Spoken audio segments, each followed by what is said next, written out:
Saurabh.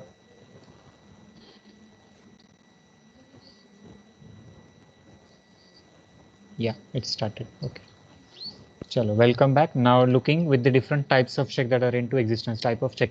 So open check and crossed checks. Aarti, this slides, the further slides are for you for different types of graphs, charts, or pie diagrams or designs that you can use for. So essential elements of a check. So what are the various essential? No, I have skipped it. Okay, one slide. Now crossed, so these are the different types of crossing which are available with respect to a checked perspective. So general crossing wherein it is written as and company, non-negotiable, and again and company. So these are the various two formats in which and can be written in terms of check whenever you are crossing for. So you can write a spelling that is A and D also, and you can mention a certain sign that is with respect to and also. Special crossing, the term special crossing means you can mention in these particular cases, that is account payee also you can write in a full, that is ACCOUNTPAYEE. So in this case you can mention a specific account payee check also. Special check with respect to Bank of India. So here in this case what does it mean? That is it can be paid, or the particular check can be encashed, or the particular check can be sent for a clearing only with respect to Bank of India only, or other than Bank of India. Non-negotiable Bank of India means this particular check cannot be negotiated at Bank of India, but outside Bank of India, anywhere the payment or the interested parties can get a certain payment of this particular concern. So if a particular check is been drawn and a particular crossing is made and it has been mentioned that non-negotiable Bank of India, then here in this case what do you need to understand? That you will not get the payment at the Bank of India, but you will get the payment at some another bank. So you have to approach different bank, you have to get a certain account from that particular bank, and accordingly then the payment or the check can be encashed.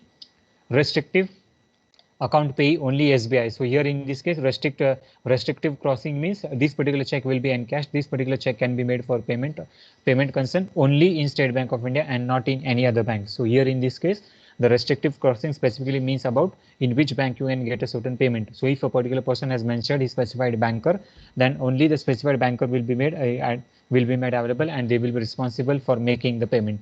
If you approach different types of banks, the different types of banks will not give you the payment, and accordingly you will have to go to the State Bank of India only. So these are the different types of crossing. Now what are the various essential elements of a check? So what is the various important considerations that we need to understand or that we need to remember while preparing a check or while giving a check to someone? First thing, always a particular check must be in writing only. So either, which means writing, which is can be either typed writing or it can be an handwritten. So you can either print a particular check or either you can write a particular check by your own legible handwriting. So whenever you are preparing that, now what does the bank do? The bank gives you a certain booklet of a particular check, and accordingly as and when you need, you leave out a particular check, and accordingly the check is being handed over to a certain party. So yeah, whenever we are handing over a particular check to a certain party, what do? We write the entire details. What are the various details that have been written? First thing that we mention is the name of the person who is receiving that particular check, the amount we mention in figures and words, the date we mention, and accordingly we sign that particular check. So in this case, always we have to remember that the check, when in order to be very effective, in order to be accepted by the bank, it must be very clear, it must be very specific, and it must be in writing only. And that particular specific writing can be either in a written format or it can be in a printed format. Express order to pay, always it must be having certain expressly order to pay a certain sum of money, and it must be unconditional. So here there should not be any terms and conditions associated with a particular check about when a payment can be made and when a payment cannot be made. Signed by the drawer. So whosoever person is preparing that particular check, it is very mandatory, it is very essential that the particular check must be signed by the respective drawer, that is the person who is preparing the check. And if a particular check is not been signed, then that particular check will not be accepted by the banker, and accordingly you will not get the payment. Order to pay, always it must have a specific order to a certain party. Now the order is given to whom? The order is given to a specified banker to make a certain sum of payment to a certain person. So it is always directed. So who is directing? The drawer is directing the respective bank to make a certain sum of payment on his behalf. So for example, Mr. Sanket is having the account with State Bank of India. Then what I am doing, I am giving a certain order to State Bank of India to make the payment on my behalf to some person. That is, if I have drawn a particular check to Mr. Gopal, then accordingly the order has been given for State Bank of India to make a payment of rupees 10,000 to Mr. Gopal. So in this way, there is a certain concern of an order to pay, and that order is very specific, and always it must be having a certain sum. So certain sum means whenever we draw a particular check, it must have a certain value. That is, if I am handing over a check to Mr. Gopal wherein the amount is not written, then accordingly the check is not valid. Here we have to see that the amount must also be written very specifically. That is, if a particular check has to be given for 10,000, then accordingly 10,000 I have to mention the amount very carefully, and accordingly in words also. That is TEN, THOU, SAND, RUPWS only, and accordingly everything must be very certain. Your currency must also be very certain, whether you are giving check in dollar, euro, yen, pound currency, rupee currency, which type of currency or which type of bank you are giving of a particular check. Three parties, always there are three parties that have been associated with a particular check. And what are those three parties? The first party is the person who is the drawer, that is who is preparing that particular check. Second party, who is the drawee, that is who will be receiving that particular check. And third party is the bank, who will be accepting or who will be making the payment for that particular check that has been accepted. Specified banker, always a banker must be very specified. That is, if you are preparing a particular check, then accordingly whatever bank or whatever format or whatever check is been given by a specific bank, only that particular format or that particular check has to be used, and you are not having a certain freedom or a right and authority to draft your or to prepare your own check. So specified banker, the bank which gives you a certain leaflet or a booklet of that particular check, only that check can be used on for that purpose only. You cannot use a check for a different purposes for making a different contracts also. And lastly, payable on demand. Payable on demand specifically means about when you can make a certain payment or when you can receive a payment for the particular product that you are looking for or that you are making for a certain concern. So always payable on demand is a particular concern wherein you have to identify, you have to see about what are the various terminologies that have been associated and how a payment to an interested party can be made. So whenever the party feels, now what is the due date for this particular concern? As per the Negotiable Instrument Act, there is a specific concern with respect to 3 months of due date, which is always being provided. So within the duration or within the time span of 3 months, the party can go to the bank at any stage, any point of time, and accordingly the payment can be demanded by the drawee who is accepting that particular check. So unless and until the party demands for a certain payment, the check should not be made a certain payment to a respective parties. Liabilities of parties in negotiable instrument. So what are the various liabilities of parties in negotiable instrument? First thing, liability of the drawer. Liability of the drawer is a particular concern wherein the person who is preparing a particular check. So the liability of the drawer, which is very specific, very limited, wherein what are the various liabilities or what are the various duties associated with the drawer is he has to write his name properly, he has to sign that particular document, he has to write the name of the drawee properly, he has to see that the check is crossed, he has to see that the proper date has been mentioned, he has to see that the amount that has been written in words and figures is completely full.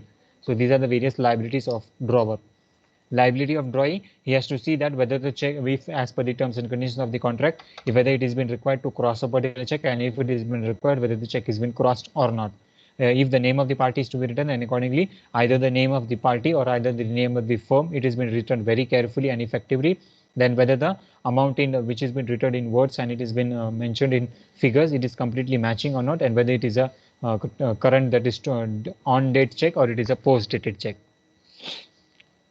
Liability of maker or payee. So what are the various liabilities of a banker? So liability of a banker is this particular is a specific concern wherein the person who is maker or who is preparer of that particular check. So here in this case, you may have a certain assistant who is writing that particular check, or you may have a certain bank which is making the payment on your behalf. So you have to see that all the details have been cross-checked, they have been completely verified, and only then the payment to a respective person is being made as and when it is need arises. Liability of endorser and liability of endorsee. So if the check is been getting endorsed to several number of parties or several number of people, then accordingly we have to see that whosoever is holding that particular check, they are complying, they are following the respective rules and responsibilities, and accordingly then only it is been endorsed. Liability of holder in due course. The holder in due course has to always see that what if the check has been handed over to him, accordingly he has to identify, he has to see, and he has to preserve the check which has been received by him. So unless and until the check is not been delivered to the drawee, that is who is the real owner of that particular check, he has to preserve, he has to keep this particular check in a proper condition, and whenever the drawee meets him, he has to hand over that particular check to the real owner, that is the drawee. Liability of principal data. Now if the check gets transferred from one person to another person, that is if it is an endorsement of a particular check, so if the check gets endorsed, we have to see that a particular principal data, that is the particular person who is the initial payer or who is the initial payment party which has been interested in this particular concern or the particular transaction, he has to always identify about whether the principal data is been relieved or he's not been relieved. not been relieved. So if the principal data is not been relieved, then accordingly necessary formality has to be undertaken in order to see that the principal data is released from his liability, and accordingly he has a good title or a clear title with respect to check that has been associated. Liability of acceptor, the particular person who is accepting the check for transferring it from one person to another person, or a particular check it has been present, it has been sent or it has been deposited in a particular bank for the presentment or for encashment of a particular amount. Then accordingly the presenter also has to see about whether all the details have been mentioned correctly, whether this either the withdrawal slip or the deposit slip it has been filled properly, all the details relevant which has been required are completely been mentioned, and then only the check has been accepted for the payment. And lastly, liability of a specified banker or authority. So liability of specified banker or a particular authority is a particular concern wherein from which bank you have prepared a particular check and which bank will be making the payment on your behalf. So specified banker. So in case of your crossing, what we have seen, there are different types of checks wherein it can be of a different form, different category, and based on the different category, different types of check can be encashed or it can be crossed one. So whether it is a open check, whether it is a bearer check, whether it is a stale check, whether it is a non-negotiable check, whether it is a general check, and out of those general, which type of crossing it is, all these things has to be considered very effectively, very carefully, and then only the liability of each and every party gets fulfilled or it gets cleared. So as soon as the particular check gets honored, as soon as the check gets cleared, then accordingly all parties to the contract or all parties to the agreement gets relieved accordingly. Now, what are the various different types of endorsement? First thing, blank or general endorsement, special or full endorsement, partial endorsement, restrictive endorsement, and conditional endorsement. Blank or general, wherein there are no terms and conditions associated with this particular contract, and accordingly it can be transferred to one person to another person, and no more strict rules or norms has to be fulfilled or it has to be followed for. Special or full endorsement. Now, special or full endorsement is a particular concern wherein you can transfer, you can endorse a particular check for a specific amount only. That is, if a particular check has been drawn for rupees 50,000 and you have to pay a certain sum of money of rupees 30,000 to some another person, then accordingly the check can be partially transferred or the check can be specially or fully transferred to some another person. That is either the holder in due course, or the endorser or endorsee, or payer or payee. Now the partial endorsement means wherein a particular concern with respect to how a particular check can be transferred by a partial endorsement. That is, you can prepare a particular check, but the payment can be received in different parts or different types of installment also. That is, you can prepare a check for rupees 50,000 and accordingly you can pay that particular check in 25,000 of 2 installments also. So in this way, a partial check can also be prepared. Restrictive check, wherein there are certain terms and conditions, there are certain laws or rules, regulations which one has to follow, and unless and until all those restrictions or conditions have been fulfilled, the check cannot be encashed and cannot be made for presentment of a particular concern. Conditional. Now conditional means sans recourse, facultative, sans freelance, and contingency. So sans recourse endorsement is a particular concern wherein it is not recourse to me. So here, whether the check has been endorsed to certain people or if the check has been endorsed to several number of parties, then accordingly sans recourse means wherever the check has been roaming around, it must not come revert back to your place or back to your origin. So in this case, we have to understand of a situation wherein a sans recourse situation may arise and a particular type of check which is of a sans recourse nature, it is not acceptable and it cannot be honored as and when the need arises or as and when the need is required. Facultative means with certain terms and conditions. So unless and until those conditions have been fulfilled, you cannot encash that particular check and we cannot get the payment. So facultative endorsement means specifically deals with a certain consideration about how you transfer to a particular person to a particular check and accordingly whether it can be re-endorsed or re-encashed or not. Sans freie means wherein you can transfer or you can send this particular check to several number of parties also. Sans recourse means not recourse to me. Sans freie means not having authority. So a particular person may not have an authority also, but in this particular concern also the check can be refunded back to your origination, to the original master also. Contingency, the check which is been based on a certain conditions with respect to whether the event can happen or whether the event cannot happen. So identifying this particular situation about whether the happening or not happening of event cannot take place, we have to understand or we have to see about which type of endorsement is been undertaken by the respective or the interested parties. When a dishonor of a check, so what are the various conditions, what are various terms or norms in which a dishonor of a negotiable instrument can be undertaken? In your words or in the general terms, it is called as a bouncing of a negotiable instrument or bouncing of a particular check. So whenever a particular check or a negotiable instrument or a promissory note gets bounced, then what are the various options available for them? First thing, drawee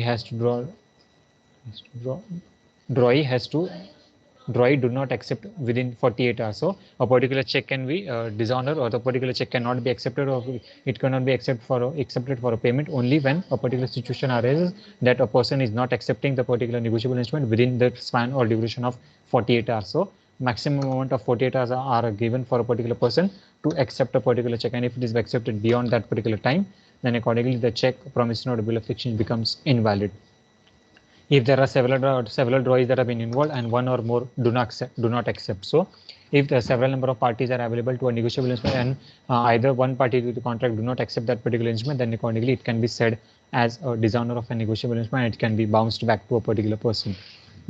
Negotiable instrument is not accepted. So if the drawee who is on whose name the particular negotiable instrument is being prepared, if it is not accepting the negotiable instrument, then we can say that a particular negotiable instrument gets dishonored.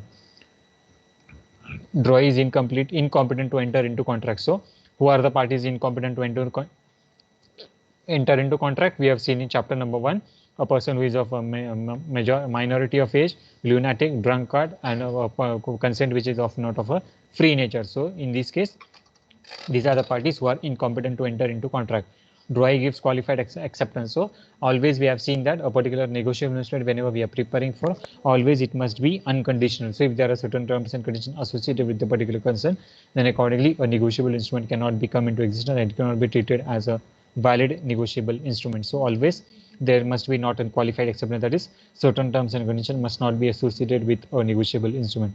And lastly, drawee becomes a fictitious person. That is, if a particular drawee cannot be identified, अगर वो गुमराह, फरार या कोई भी बेपता हो जाता है, then accordingly in this case the negotiable instrument gets dishonored and the bank refuses to make the payment. Now, what are the various cases in which a check is been bounced or the check gets dishonored? First thing, irregular endorsement. That is, if the endorsement is not done properly. Material alteration, if there is certain alteration of material, that is either the words, figures, or and amount, and accordingly the material alteration to a particular check can lead to a dishonor of a particular check. Loss of a check. So if your check gets lost and accordingly you are traveling from a particular market or a particular roadside situation, and if the check gets lost, then accordingly based on this condition, you can give a notice or a particular letter to a bank, and you can request them for the stop payment of a particular check also. Garnish for the court order. So you can go to the court of law, and accordingly you can get a specific order with respect to whether the payment has to be made or whether the payment has not to be made. Death notice of a particular drawer. So if the drawer is dead, then accordingly the amount cannot be recovered from a particular person, and a new check cannot be drawn by respective his own name. So here, if always there is a certain concern with respect to the death or death notice of a particular drawer, then also the person gets relieved or relaxed from the performance of or honoring of a negotiable instrument. Insolvency of a drawer. If a particular drawer becomes insolvent, that is, अगर वो insolvent बन जाता है, then also we can say, or we can identify that a particular check can get dishonored. Insanity, if a particular person or the particular person either who has prepared the instrument or the person who has received that particular instrument, if he becomes insane, कि अगर वो पागल हो जाता है, then also a check can be bounced or it can be dishonored by the respective banker. Then availability of credit balance, defects in the title, and lastly notice and circulars or the closures. So if a particular notice has been received from either the state government or the central government for closure of a certain bank, then accordingly you can go to the bank, and then the notice of closure can be given to the respective or interested parties who are associated with that check. Now, what are the various conditions in which the bank may refuse to make a payment? So you may be knowing in a general term about in several cases what happened. What does the bank do? The bank makes to refuse the payment. So here you can understand about what are the various reasons due to which a bank may refuse to make the payment to the by a particular drawer.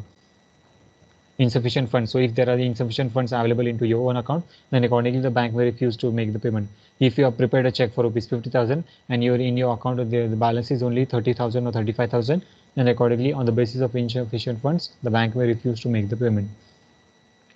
Next, funds not available. So if the funds are not available with the bank also, that is either liquid or solid currency is not available with the bank, then accordingly with this concern also the bank may refuse to make the payment. proper place of presentation. So if the proper place of presentation is not selected, accordingly there is a poor response from the people, then accordingly we can say that the proper place of business transaction or proper place of presentation is not obtained and the check is been transferred at a certain hefty and thefty decision. Presentment after the banking hour. So if the particular check has been presented after the banking hour, that is after 5:30 or 6 o'clock or 4 o'clock in the evening, then accordingly the presentment after the banking hours can also lead to the refusal of the payment for the payment concern. Stale check notice. So if you get a certain notice with respect to a stale check, that is the check which has been lost, then accordingly based on these conditions or terms also the particular check can be encashed. And then if the particular person feels that whenever the payment is made, then the payment to the interested party can be credited and prepared for a postage purpose. It is having a certain concern about the date is not mentioned as on today and the date of a certain future origination is been mentioned at that place. Undated check, a particular check where date is not been mentioned. So for this particular concern also the bank may refuse to make the payment. Lastly, expired check. So a check which is of an expired nature, and this particular check is also called as an expired check. Wherein today, for example, if you are having 8th of March, that is 10th of March, and you are considering a particular scenario wherein in the year of February you have given additional check of so and so. So in this case, if the funds get or the check gets expired, then accordingly the payment to the interest party cannot be attained or it cannot be acquired. And lastly, the signature mismatch. So always the signature of the person who is preparing, that is the drawer of the check, and the signature that has been mentioned on the particular check must match accordingly, and then only we can say that the check is ready for acceptance or ready for payment to the interested parties. Okay, that's all for today's lecture. Thank you so much everyone for joining. If you have any difficulty or questions, you can please unmute yourself and ask me the questions.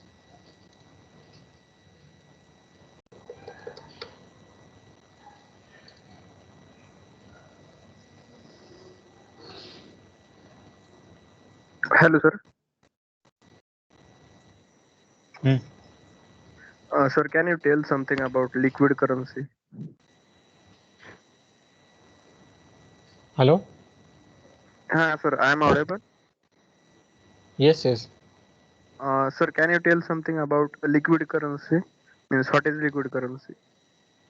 Liquid currency, to just now we don't have in the syllabus, but liquid currency is a part of monetary policy and fiscal policy, wherein the Reserve Bank of India has to make a certain control about how the currency is to be regulated or how the currency has to be controlled in circulation of the market economy. So here in this case, liquid currency is a particular concern wherein the actual currency notes that are available for you. Whenever we deal with a certain currency, and if the currency is in a liquid format, always it is the concept of the availability of funds, availability of the goods, services and commodity in the market with respect to the hard cash or the liquid cash that is available over a point of time.